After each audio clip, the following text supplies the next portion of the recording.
subscribe, and like. Today we're talking to Wayne. Hello, everybody. This is Wayne. He's my friend from class, and we're doing a podcast right here in front of the probation office. So, still about recovery. So he wants to talk about his story and get a better perspective on different scenarios about life and recovery. So what have you been through, Wayne? 13 years homeless. I was homeless in Rancho Cucamonga for 13 years, no homeless policy. So I lived in the quarry for about 6 to 7 years. I smoked methamphetamine, weed, and I slept when I could. Sleep is very important to me and to everyone, and all I can say is if you don't love you, no one's going to do it better than you do it. So if you're going to say I love you first. Right. So with that being said, right, what other stories do you have? I've been hit 34 times by traffic. The 34th time was in a hospital parking lot by an ambulance. I had a seizure in jail, and I woke up handcuffed to a gurney at Kaiser in Fontana. And when they released me, I got hit by an ambulance while walking through the parking lot. I was going to beat the hood of the ambulance, but I neglected and stopped, realized what I was doing. I looked at the drivers, both EMTs, and negated to hit their trunk, yeah. And I walked back to West Valley where I was arrested, and I went to go get my jacket, which had 3 checks, which probably had $1,200 worth of money. And in that, I went to West Valley where I was released and asked them where my property was. They neglected to say where my stuff was, my jacket, my Tommy Hilfiger jacket. And when I went to City Hall to ask for my property, they told me that they didn't have it.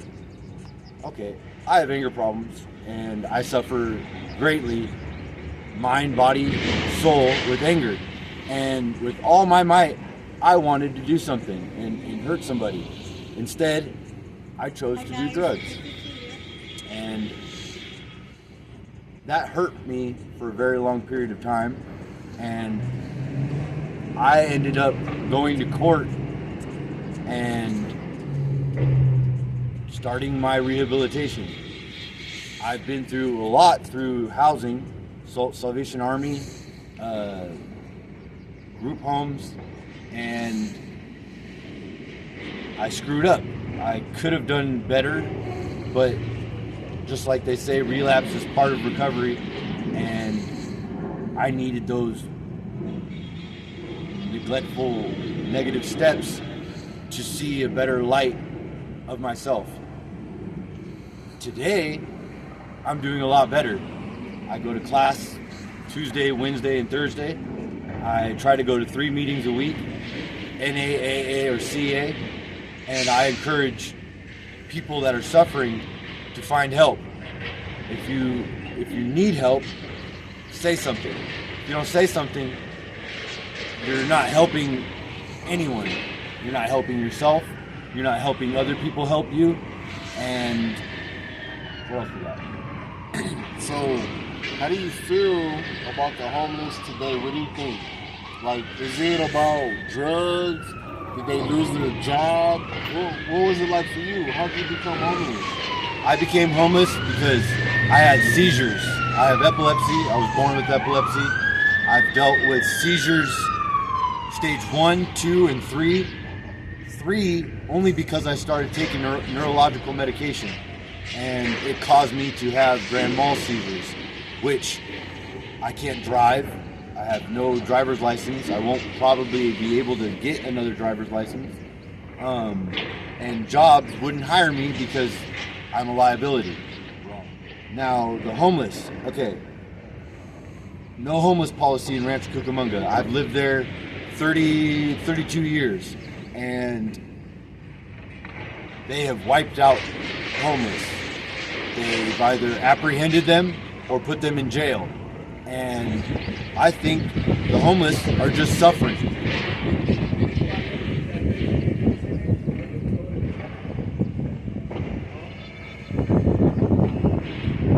Okay, so homelessness. I believe that as long as you love yourself, you can not be homeless. Home is where you make it. Okay? Now, friends, family. Friends, if they're not friends, you'll find out eventually. If they are friends, you'll know forever. And family, they'll always be family. But they can also be your enemy. Now, cops, I believe, protect and serve. Now, protect and serve is a question, not a statement or a saying. I don't know what they're protecting and serving. I don't believe it's our better interest or our safety. I believe that they get paid to shut their mouths and to fill a quota, which is 1, 2, 3, 4, 5. It could be any number, but they put us as a number. They don't care about our safety. They don't care about our protection, our better interest, what tomorrow's going to bring for us. Now, homelessness. In Rancho Cucamonga, you can't sleep anywhere. You can't sleep at a park. You can't take a nap. They will come and they will either arrest you or, like my cases, they've beaten me. They have demoralized me in so many ways. They use strobe lights to induce seizures so that I am now a harm to them, and they can arrest me for bodily injury, resisting arrest, or whatever. I've been victim of that for 13 years, and all I can say is if you have problems and you do not know where to go, there are people available for you, like this kind gentleman, doing the service to the community. I believe that if you can have help, keep help. If you need it, if you want it, if you have to have it, keep it. Now, these videos, if they mean anything to you, keep it. Tune in. Watch it and subscribe. That'll help you. And this was funny though. And he makes me laugh. He makes the class laugh. He's a good dude. Because you're on drugs doesn't mean you're not a life-going person. Or a horrible person. Or a horrible person where people make you out to be because they don't know you. Well, we've been going to class for about, 6 months? 6 months. 6 months. And every day I see this dude, he brings joy to my soul because he's funny. Don't spite whatever he's been through. He's always maintained to make somebody laugh. 13 years of being homeless. I was homeless too. But this dude makes people laugh. Even when you're down and out. You have the security guard laughing, the staff laughing. And he's just a cool dude. So just because you're on drugs doesn't mean you can't be happy or change your life. This man changed his life. I changed my life. So how do you feel about housing now? Sleep. Okay. Yeah, sleep. Number 1, 8 hours if you can. If you should, you should. 8 hours is mandatory. Now, okay, housing. I live at the House of Angels. Now, it is a house of people, humans, okay? We're not supposed to judge. We let God do that. If you don't believe in something, in someone, in yourself. Do not feel scared to not encourage others. If my podcast better record. That's security guard in the background. He's hating right now. Goofing. It's okay. It's okay. They don't have to see you. We can hear you. Yeah. For that community for a long time, we called DH. Damn haters. Damn haters. Okay. Damn hate. To go back on love, okay? I used to hate. Hey, that's when you hit your boy with it. Let's go back and observe and report. Now, okay. Hating, all right?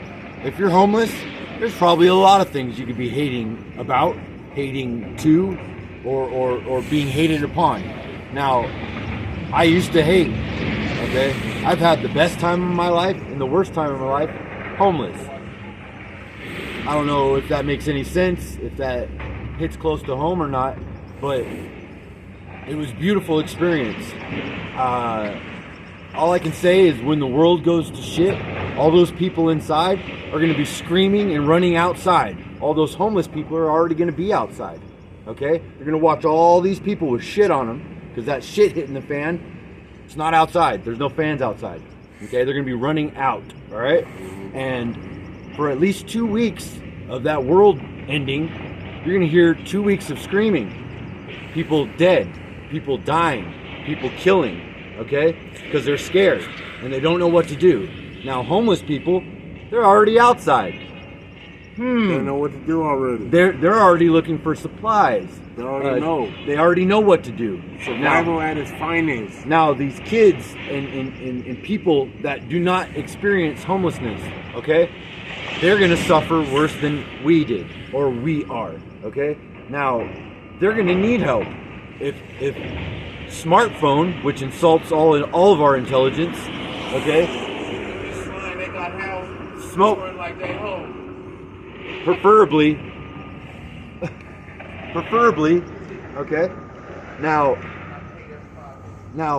I no longer hate people, okay. I love everyone, all shapes, colors, sizes, ethnicities, ages, okay. Now, I only know that and feel that way and say that way because I experienced everything that I went through. Now, I thought I was hopeless.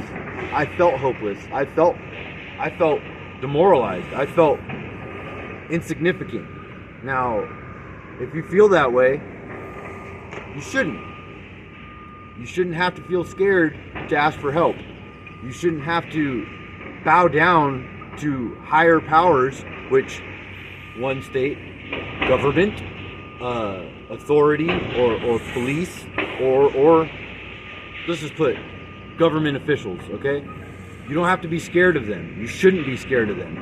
You might be scared of them because of their lack of confidence in the people and community. Now, I love everyone. My friends, family, people that I don't even know, acquaintances, high school friends. I've loved them my whole life, ever since I met them. Before I met them, I loved them. I just didn't know I did. Now, hate, okay? It's a strong word. It is a manifesting deterrent of your soul, of that shine that's inside you. Now, It buries it. it buries it, it dulls it, it dims it. Now, if you're a good-hearted person, some may say it's uneducated to say, I am a good person. No. It is put in a way. It's put in a way that people say, oh, this man is a good person. You can't say I'm a good person because Someone has to say it. Someone has you can't to say it for yourself. you can't say it for yourself because it's not true, because You got secrets. you're in denial. Right. Okay, you're not lying to yourself. You're lying to yourself in front of me. That's 2 times stupid. That's 2 times neglectful. That's 2 times negative. Okay? Now, hating is completely negative. Okay? You might hate yourself because you did something wrong. You might hate others because they did something wrong to you. Okay? Love them. Encourage them to change. Give them advice. Encourage them to be a better person. Tell them what they did wrong. You know, don't just let them walk off and do it to some other person. If you see someone crying and someone laughing at that person crying, tell them to stop. If they don't stop, this might not be the right position, but I have anger problems. Make them stop. Make them stop, okay? So look, How do you feel? What was your biggest thing about being homeless? Like, what was your go-to, like, to encourage yourself to get off the streets? What was that? My girlfriend. I was homeless for about 11 years, and I met this girl through a friend, and her friend was into me, and I was not into her. And basically, we connected, and I asked her to kick it, you know, and spend more time separately. And she encouraged me to start my sobriety and my rehabilitation. I am currently still with her. I love her dearly. She is suffering right now. Her mom is going through cancer, and she is no longer living at the house that she grew up in, and she is living there by herself. I try to encourage her with love, compassion, time spent, quality time spent, being there and supporting her mentally, verbally, emotionally, and physically. Now, she gave me the stepping stone and courage to be a better person, to love myself more, and I'll put it this way. When I met her, I asked her to spend time one day, and we spent a little bit more time than we probably should have. Show her how you live. Show her how I live. That's what's up. If you got someone in your life that'll help you and that encourage you to help yourself, and they don't care if you're homeless or out there or crazy or whatever, that's the person you need in your life. Because they're going to encourage you. Take it from this man right here. Look, listen. Okay, so probably a couple of weeks of kicking it, we were playing Frisbee. You know what I mean? Frisbee. Some simple back and forth, you know what I mean? Yeah. Run, catch, you know, it's a little physical activity. One day, I show her where I'm resting, where I keep my belongings, which was in a wash. And it was in a channel off of the wash from a dry reservoir in Rancho Cucamonga. I went down there and we both became sleepy, okay? She's lying behind me. We're in a tunnel at a slant. All our stuff, or all my stuff, was above our heads. She went to lay down. I cuddled up behind her. I woke up to take a piss below where we were laying, not above us. Took a piss, went right back down, laid down, and fell asleep. She woke me up by saying, "Are you still peeing?" I woke up, I'm like, "Peeing? No." She's like, "What's that sound?" And before I got up, I opened my eyes and looked, and water was rushing down the tunnel. Now, by the time we both stood up, the water reached our waist. By the time we realized we couldn't go up or down, and the stuff was dragging down towards us, the water was up our shoulders, and we both had to walk, basically trample through the water, pressure up to our shoulders. And without her being there, I wouldn't be alive today.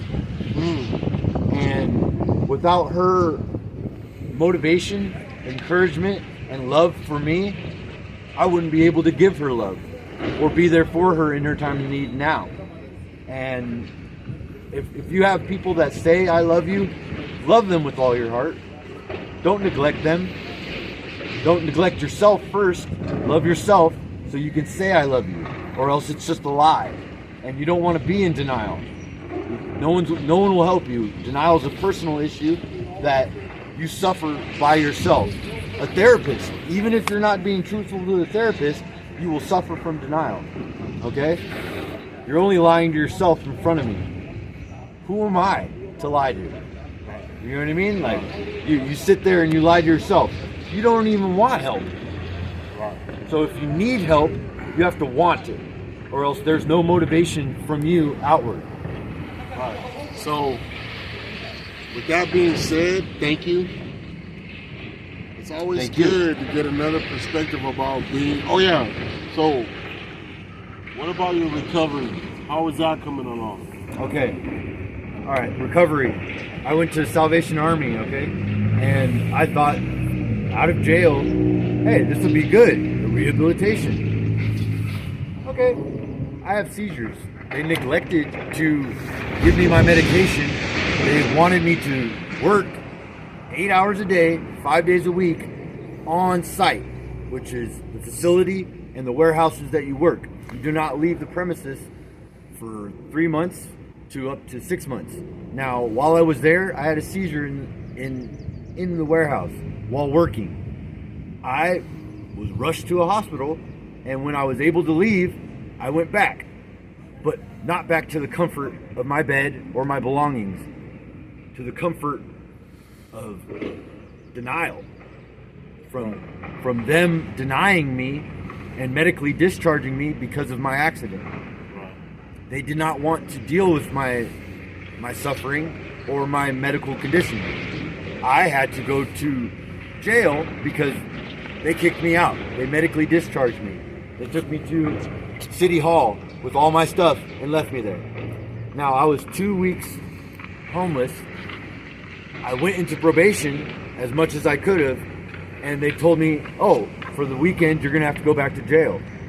I got a housing at A1 Living off Highland, and I was there for about 6 months. Now, why I left, I was not doing much progression. I was living day to day without motivating myself, without encouragement of others. And Labor Day, I left, went to the liquor store to get a drink, not a beer or liquor or anything, or trying to find things on the way. On the walk back, a bag full of Modelo's, cold Modelo's, full bag of glass bottle Modelo's. I don't even drink. I don't know why, but my addict inside me grabbed the bag, took it back to the house where I was living, put it in the refrigerator, didn't drink it, fell asleep, woke up, house manager and owner was doing inventory check. They're in the kitchen, and my refrigerator was on the outside of the kitchen, blocking the entrance.